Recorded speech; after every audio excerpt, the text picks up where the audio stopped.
Hello friends, मैं हूं मोहित और स्वागत है आप सभी का एसेंशियल्स ऑफ मेडिकल साइंस में। इस वीडियो में हम बात करेंगे नेक्रोसिस के सेकंड पार्ट की। लास्ट जो वीडियो थी नेक्रोसिस में, उसमें हमने बात की थी नेक्रोसिस की डेफिनेशन की। ठीक है, क्या डेफिनेशन थी नेक्रोसिस की? Morphological changes as a result of denaturation of the proteins. जो मॉर्फोलॉजिकल चेंजेस आ रहे थे किसी भी टिश्यू में या सेल में, किस वजह से? प्रोटीन की डीनेचुरेशन के कारण, और जो सेल का डाइजेशन हो रहा था, जो लीथली इंजर्ड सेल था, उसके डाइजेशन के कारण जो जो चेंजेस देखने को मिलते हैं उसे हम बोलते हैं नेक्रोसिस। तो जनरली हमने चेंजेस की बात कर ली थी। क्या क्या देखने को मिला था? साइटोप्लाज्म में मैंने एक ही चेंज बताया था, वो था इंक्रीज्ड इओसिनोफिलिया। ठीक है, तो इओसिनोफिलिया देखने को मिला था साइटोप्लाज्म में। लेकिन न्यूक्लियस में क्या क्या देखने को मिला था? तीन चीज़ें थी। पिक्नोसिस, पिक्नोसिस क्या था? जो न्यूक्लियस था उसका छोटा हो जाना। ठीक है, कैरियोलिसिस, कैरियोलिसिस में क्या था? न्यूक्लियस का धीरे धीरे फेड हो जाना। और कैरियोरेक्सिस क्या था? न्यूक्लियस का टुकड़ों में बट जाना। और आखिरी में क्या हो रहा था? न्यूक्लियस पूरी तरह से डिसअपियर हो जा रहा था। तो ये तो मैंने जनरल मॉर्फोलॉजी बताई थी कि किस किस तरह से क्या क्या चीज़ें देखने को मिलती हैं। अब अगर हम लाइट माइक्रोस्कोप में देखेंगे, मान लो कोई भी टिश्यू सेक्शन हमने लिया, ठीक है, और उसको लाइट माइक्रोस्कोपी में अगर हम देख रहे हैं, मतलब बायोप्सी की और लाइट माइक्रोस्कोपी में अगर हम देखें तो नेक्रोसिस हमें कैसी दिखाई देने वाली है। तो लाइट माइक्रोस्कोपी की हम बात करेंगे। सबसे पहले तो हम वीडियो स्टार्ट करेंगे morphological changes in the necrosis के साथ, जिसमें दो चीज़ें पढ़ेंगे, एक लाइट माइक्रोस्कोपी और एक इलेक्ट्रॉन माइक्रोस्कोपी। लाइट माइक्रोस्कोप क्या होता है आपको पता ही होगा, लैब में जो आपके नॉर्मली माइक्रोस्कोप होते हैं वो लाइट माइक्रोस्कोप होते हैं, और इलेक्ट्रॉन माइक्रोस्कोप हमें जनरली देखने को नहीं मिलते हमारी लैब में। तो ये दो तरह की माइक्रोस्कोपी हमें देखनी है, एक लाइट माइक्रोस्कोपी और एक इलेक्ट्रॉन। इलेक्ट्रॉन माइक्रोस्कोपी में और अच्छे से स्ट्रक्चर्स दिखाई देते हैं और अच्छे मतलब डीपली स्ट्रक्चर्स दिखाई देते हैं। लाइट माइक्रोस्कोपी में इतने ज़्यादा स्ट्रक्चर्स देखने को नहीं मिलते। तो स्टार्ट करते हैं लाइट माइक्रोस्कोपी के साथ।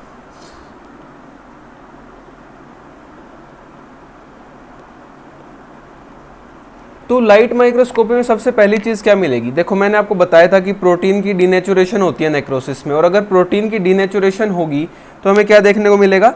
रेडिश कलर आएगा। रेडिश या फिर डार्क पिंक कलर आ जाता है। जो साइटोप्लाज्म है उसके अंदर जो प्रोटीन्स थे वो डीनेचर हो रहे हैं, तो साइटोप्लाज्म का कलर और डार्क हो जाता है, डार्क पिंक या फिर डार्क रेड आप बोल सकते हो।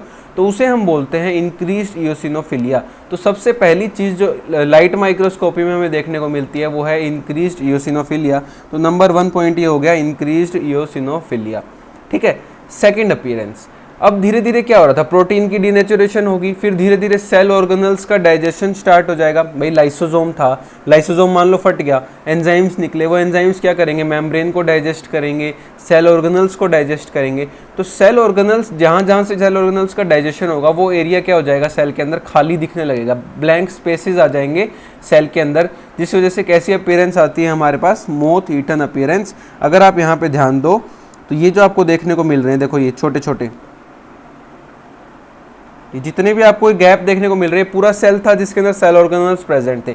लेकिन क्या हुआ, यहाँ पे ध्यान देना, जब एंजाइम्स ने डाइजेस्ट किया सेल ऑर्गेनल्स को, जो एंजाइम्स रिलीज हुए थे, मैंने आपको जो लास्ट वीडियो में बताया था, उन्होंने क्या किया? सेल ऑर्गेनल्स को डाइजेस्ट किया। और सेल ऑर्गेनल्स के डाइजेशन के कारण क्या हो जाता है? सेल्स हमें वैक्यूलेटेड देखने को मिलता है, मतलब ऐसा लगता है कि वैक्यूल्स बन गई सेल के अंदर बहुत सारी, जिसे हम बोलते हैं मोथ ईटन अपीयरेंस। तो सेकंड इंपॉर्टेंट फाइंडिंग जो लाइट माइक्रोस्कोपी में देखने को मिलेगी वो है मोथ ईटन अपीयरेंस। तो फर्स्ट क्या थी? Increased eosinophilia. सेकंड क्या है? Moth eaten appearance. तो ये दो तो हो गए। साइटोप्लाज्म में क्या क्या चेंजेस देखने को मिलते हैं लाइट माइक्रोस्कोपी के अंदर? तो साइटोप्लाज्म में क्या क्या देखने को मिला? Moth eaten appearance and increased eosinophilia. अब न्यूक्लियस में क्या क्या देखने को मिलेगा लाइट माइक्रोस्कोपी में? तो न्यूक्लियस में हमें वही तीन चीज़ें देखने को मिलेंगी जो लास्ट वीडियो में पढ़ी थी। पिक्नोसिस, पिक्नोसिस याद करो, सेल का न्यूक्लियस का साइज छोटा हो जाना, और बेसोफिली, और ज़्यादा बेसोफिलिक न्यूक्लियस हो जाना। कैरियोलिसिस, कैरियोलिसिस क्या था? Fading of the nucleus, ghost nuclear देखने को मिलता है। और कैरियोरेक्सिस, कैरियोरेक्सिस क्या था हमारे पास? फ्रेगमेंट्स में बट जाना न्यूक्लियस का। तो ये तीन जो फाइंडिंग है ये हमें देखने को मिलती है न्यूक्लियस के अंदर, और दो फाइंडिंग देखने को मिलती है साइटोप्लाज्म के अंदर, जो कि लाइट माइक्रोस्कोपी में हमने देखी। टोटल 5 फाइंडिंग, 2 साइटोप्लाज्म में, 3 हमारे पास न्यूक्लियस में। तो ये आपको समझ आ जाना चाहिए, क्योंकि क्वेश्चन आता है एग्जाम में। मान लो शॉर्ट नोट आ गया कि चेंजेस बताओ लाइट माइक्रोस्कोपी, इलेक्ट्रॉन माइक्रोस्कोपी बताओ नेक्रोसिस की, तो आपको बताना पड़ेगा ये सब। तो 5 चीज़ें हमें देखने को मिली लाइट माइक्रोस्कोपी में, जिसमें हमने ये डायग्राम भी देख लिया। ठीक है, और अब हम चलते हैं इलेक्ट्रॉन माइक्रोस्कोपी के ऊपर। तो इलेक्ट्रॉन माइक्रोस्कोपी की अगर हम बात करें इलेक्ट्रॉन माइक्रोस्कोपी पे हमें क्या क्या चीज़ें देखने को मिलेंगी। इलेक्ट्रॉन माइक्रोस्कोपी में और अच्छे से स्ट्रक्चर्स दिखाई देने लग जाते हैं, ठीक है। यूँ मान लो कि और ज़्यादा जूमिंग हो जाती है और अच्छे से हमें स्ट्रक्चर्स देखने को मिल जाते हैं। तो क्या क्या चेंजेस देखने को मिलेंगे, इसके लिए हम चलते हैं यहाँ पे। इसके अंदर अगर हम देखें, यहाँ पे ध्यान देना, ये हमारे पास है नॉर्मल सेल, ठीक है। तो नॉर्मल सेल था, क्या हुआ, रिवर्सिबल इंजरी हुई। क्या हो रही है, रिवर्सिबल इंजरी। तो सबसे पहले देखते हैं रिवर्सिबल इंजरी में क्या क्या देखने को मिलता है। रिवर्सिबल इंजरी में देखने को मिलता है नंबर 1 माइलिन फिगर्स, ठीक है। माइलिन फिगर क्या होते हैं अभी बताता हूँ। सेकंड नंबर पे मिलता है swelling of endoplasmic reticulum and mitochondria. Endoplasmic reticulum and mitochondria दो और सेल ऑर्गेनल्स है जिनकी स्वेलिंग देखने को मिलती है। मैंने बताया था नेक्रोसिस में एटीपी की कमी के कारण क्या हो जाता है, कैल्शियम वगैरह इन सब का इन्फ्लक्स हो जाता है और सोडियम का इन्फ्लक्स होता है। सोडियम के साथ साथ वाटर भी अंदर आता है। तो सोडियम के साथ साथ जब वाटर अंदर आता है सेल के, वो क्या करेगा, माइटोकॉन्ड्रिया में चला जाएगा, एंडोप्लाज्मिक रेटिकुलम में चला जाएगा और स्वेलिंग करा देगा एंडोप्लाज्मिक रेटिकुलम और माइटोकॉन्ड्रिया की। उसके अलावा मेम्ब्रेन, जो प्लाज्मा मेम्ब्रेन थी, उसकी भी हमें स्वेलिंग देखने को मिलेगी। मतलब देखो पहले ऐसी थी हमारे पास सेल मान लो, बाद में कैसा मिलेगा, ऐसे, इस तरह से। ये क्या बन चुके हैं, मेम्ब्रेन के अंदर ब्लैब फॉर्मेशन हो गया, मतलब कि ये मान लो फुंसी हो गई सेल मेम्ब्रेन को, तो ये ब्लैब फॉर्मेशन भी देखने को मिलती है। तो तीन चीज़ें देखने को मिली हमें रिवर्सिबल इंजरी में। माइलिन फिगर्स देखने को मिली, एंडोप्लाज्मिक रेटिकुलम और माइटोकॉन्ड्रिया की स्वेलिंग देखने को मिली और मेम्ब्रेन ब्लैब्स फॉर्मेशन देखने को मिली रिवर्सिबल इंजरी के कारण। अब अगर मान लो ये तो रिवर्सिबल इंजरी थी, मतलब रिकवरी हो सकती है इसमें, लेकिन अगर इरिवर्सिबल इंजरी हो जाए, मान लो कि इंजरी और ज़्यादा प्रोग्रेसिव है, ठीक है, होती जा रही है, इंजरी होती जा रही है, तो उस कंडीशन में हमें क्या देखने को मिलेगा, उस कंडीशन में हमें माइलिन फिगर्स तो मिलेंगे ही मिलेंगे, नंबर 1, ठीक है। उसके अलावा इन्फ्लामेशन देखने को मिलेगी, ठीक है। हम पढ़ चुके हैं एक्यूट इन्फ्लामेशन हुई थी ना नेक्रोसिस में, लास्ट वीडियो देख लेना अगर नहीं देखी हो तो। नंबर 3 अमोर्फस डेंसिटीज़ देखने को मिलती है माइटोकॉन्ड्रिया में, अमोर्फस डेंसिटीज़ इन माइटोकॉन्ड्रिया। तो ये एक इंपॉर्टेंट फाइंडिंग आई है जो कि रिवर्सिबल इंजरी में नहीं थी, इरिवर्सिबल इंजरी में है। उसके अलावा मेम्ब्रेन ब्लैब फॉर्मेशन इरिवर्सिबल में भी मिलेगी, एंडोप्लाज्मिक रेटिकुलम और माइटोकॉन्ड्रिया की स्वेलिंग इरिवर्सिबल में भी मिलेगी। उसके अलावा एक और चीज़ यहाँ पे मिलती है नेक्रोसिस के अंदर, मतलब अगर इरिवर्सिबल इंजरी होती है तो वो क्या है, breakdown of the plasma membrane.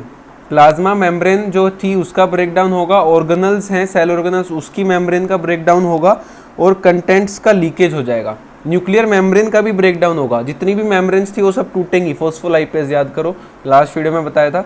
और जो कंटेंट्स थे वो रिलीज हो जाएंगे बाहर, ये भी मैं बता चुका हूँ लास्ट वीडियो में। तो ये सब चीज़ें हमें देखने को मिलती हैं इरिवर्सिबल इंजरी में। तो यही सब चीज़ें हमें इलेक्ट्रॉन माइक्रोस्कोपी में देखने को मिलेंगी। तो बात करते हैं इलेक्ट्रॉन माइक्रोस्कोपी में क्या क्या देखने को मिला। Number 1 discontinuities in the plasma and organelles membrane. Plasma membrane में भी डिसकॉन्टिन्यूटी आएगी, वही ब्लैब फॉर्मेशन बोलना चाह रहे हैं, ठीक है। तो ब्लैब फॉर्मेशन देखने को मिलेगा, ठीक है। ऑर्गेनल्स की मेम्ब्रेन में भी डिसकॉन्टिन्यूटीज देखने को मिलेंगी स्वेलिंग होने के कारण। नंबर 2 सेकेंड पॉइंट की बात करें तो डायलेटेशन होगा माइटोकॉन्ड्रिया का, माइटोकॉन्ड्रिया का डायलेटेशन हो जाएगा, ठीक है। माइटोकॉन्ड्रिया डायलेट कर जाएगी, स्वेलिंग हो जाएगी, वही बात है। और अमोर्फस डेंसिटीज देखने को मिलेंगी माइटोकॉन्ड्रिया में, ये नया पॉइंट आया है जो कि रिवर्सिबल में नहीं देखने को मिलता। तो लार्ज अमोर्फस डेंसिटीज हमें देखने को मिलेंगी इलेक्ट्रॉन माइक्रोस्कोपी में, ये पॉइंट याद रखना। उसके अलावा discontinuities in plasma and organelles membrane, ये था पहला पॉइंट। थर्ड पॉइंट पे चले तो हमें पता है कि साइटोस्केलेटन जो था वो डैमेज हो जाएगा, ठीक है। साइटोस्केलेटन जो था सेल का वो डैमेज हो जाएगा। तो साइटोस्केलेटन डैमेज होने के कारण क्या मिलेगा, डेब्रिस देखने को मिलेगा। तो अमोर्फस डेब्रिस ऑफ साइटोस्केलेटन, ये थर्ड पॉइंट हो गया। नंबर 4 माइलिन फिगर्स, ये रिवर्सिबल इंजरी में भी मिलेंगी और यहाँ पे भी मिलेंगी माइलिन फिगर्स। माइलिन फिगर्स होता क्या है, माइलिन फिगर्स होती हैं डैमेज्ड सेल मेम्ब्रेन से डिराइव्ड, जो सेल मेम्ब्रेन डैमेज हुई है उसी से डिराइव होती है माइलिन फिगर्स। और होती क्या है, ये फॉस्फोलिपिड का मास होता है। अब एक बात बताओ, सेल मेम्ब्रेन किससे बनी है, फॉस्फोलिपिड से बनी है।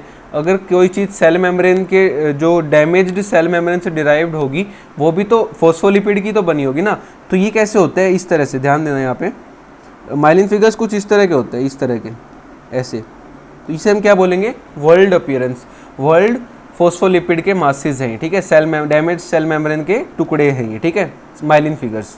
तो कहाँ मिलेंगे माइलिन फिगर्स, साइटोप्लाज्म के अंदर, इसलिए लिखा है इंट्रासाइटोप्लाज्मिक माइलिन फिगर्स।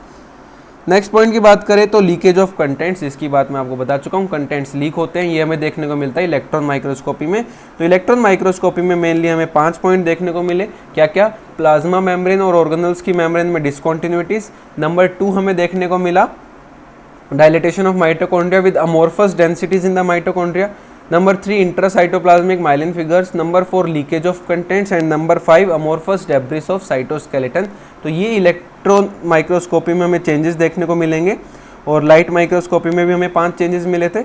तो ये था हमारा morphological changes in the necrosis. तो अगर आपको समझ आ गया तो वीडियो को लाइक ज़रूर कर देना, और इसके जो नोट्स हैं वो आप अभी स्क्रीनशॉट भी ले सकते हो, बाकी मैं अपलोड कर दूंगा टेलीग्राम चैनल पे, सर्च कर लेना essentials of medical science on Telegram, और लिंक डिस्क्रिप्शन में दे रखा है मैंने टेलीग्राम का भी, अगर वहाँ से ओपन ना हो तो सर्च करके देख लेना। तो अगर आपको वीडियो अच्छी लगे तो लाइक करना, चैनल को सब्सक्राइब करना और वीडियो को शेयर कर देना। Thank you.